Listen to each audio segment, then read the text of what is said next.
మీరు stock market mutual funds లో పెట్టుబడి పెట్టి కరెంట్ మార్కెట్ లో జరుగుతున్న అన్సర్టనిటీస్ కారణంగా డబ్బులు ఉంచాలా తీసేయాలా లేదా ఇన్వెస్ట్ చేయడానికి ఇదే కరెక్ట్ టైమా, ఒకవేళ ఇన్వెస్ట్ చేయాలంటే ఎంత చేయాలి ఎలా చేయాలి అని ఆలోచిస్తుంటే 2020 పాండమిక్ టైంలో ఇక ప్రపంచం అంతా అంతమైపోతుంది, ఇక్కడతో ఇంకా ఏది ఉండదు అనేలా అన్నప్పుడు స్టాక్ మార్కెట్ ఎలా రియాక్ట్ అయింది, దీన్ని మనం కరెంట్ జరుగుతున్న మార్కెట్ సిచ్యువేషన్స్ లో ఎలా కనెక్ట్ చేసి ఆలోచించాలనేది ఈ వీడియో ఎండ్ వరకు చూస్తే మీకే అర్థమవుతుంది.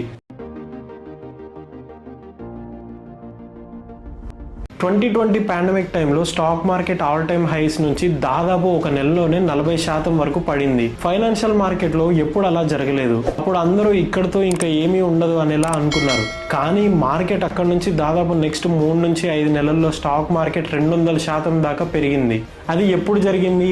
ఆల్మోస్ట్ గ్లోబల్లో ఉన్న అన్ని సప్లైస్ ని ఆపేశాక జరిగింది. అప్పుడు స్టాక్ మార్కెట్ లో పెట్టుబడి పెట్టాలంటే ఎవ్వరు ముందుకు రాలేదు, చాలా తక్కువ మంది మాత్రమే వచ్చారు. అండ్ వాళ్ళు కూడా మార్కెట్ లో ఎప్పటి నుంచో ఉన్న వాళ్ళే. దీన్ని మనం కరెంట్ మార్కెట్ సిచ్యువేషన్ కనెక్ట్ చేస్తే ఇది అసలు పెద్ద విషయమేనా చెప్పండి? కరెంట్ సిచ్యువేషన్ లో మార్కెట్ పడుతుంది, నేను కాదన్ను. కానీ మీరు ఒకవేళ లంసమ్ గా ఆర్ ఎస్ఐపి రూపంలో ఇన్వెస్ట్ చేస్తుంటే కంగారు పడి ఎగ్జిట్ అవ్వడమో లేదా ఇన్వెస్ట్మెంట్ ఆపేయడమో చేయకండి.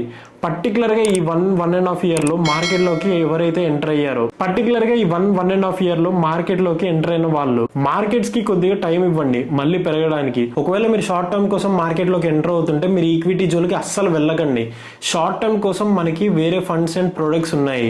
కరెంట్ జరుగుతున్న టెన్షన్స్ లో ఇప్పుడు స్టాక్ మార్కెట్ లో ఇన్వెస్ట్ చేయాలా వద్దా అంటే, మీరు ఒకవేళ లంసమ్ గా ఎక్కువ మొత్తంలో పెట్టుబడి పెట్టుంటే మీకు లంసమ్ గా అమౌంట్ వస్తూ ఉంటే దాన్ని ఇంకా ఇన్వెస్ట్ చేయాలనుకుంటే మొత్తం తీసుకెళ్లి పెట్టేయకండి.